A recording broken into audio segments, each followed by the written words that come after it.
ওয়াশিংটনে রিপাবলিকানদের একক ক্ষমতা হারানোর আশঙ্কা এবং জনসমর্থনের ঘাটতি নিয়ে উদ্বিগ্ন মার্কিন প্রেসিডেন্ট ডোনাল্ড ট্রাম্প নভেম্বরের মধ্যবর্তী নির্বাচন নিয়ে বারবার বিতর্কিত মন্তব্য করছেন। যদিও সংবিধান অনুযায়ী নির্বাচন বাতিল করার ক্ষমতা তার নেই, তবে নির্বাচন ব্যবস্থায় প্রভাব বিস্তারের নানা উদ্যোগ নিচ্ছে তার প্রশাসন। সিএনএনের এসএসআরএস পরিচালিত এক জরিপে দেখা গেছে সব ইস্যুতেই ট্রাম্পের জনপ্রিয়তা নিম্নমুখী। এ অবস্থায় তিনি একাধিকবার প্রকাশ্যে নির্বাচন না হওয়ার ইঙ্গিত দিয়েছেন। যুক্তরাষ্ট্রের বোস্টন শহরে প্রেসিডেন্ট ডোনাল্ড ট্রাম্পের পুনরায় ক্ষমতায় প্রত্যাবর্তন এবং তার ঘোষিত কঠোর নীতির বিরুদ্ধে ব্যাপক বিক্ষোভ অনুষ্ঠিত হয়েছে।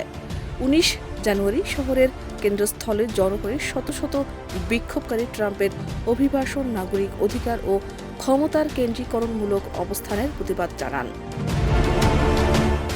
বিক্ষোভকারীদের হাতে ছিল বিভিন্ন প্ল্যাকার্ড ও ব্যানার, যেখানে গণতন্ত্র রক্ষা করো, ঘৃণার রাজনীতি বন্ধ করো এবং ক্ষমতার অপব্যবহার মানি না এমন স্লোগান লেখা ছিল।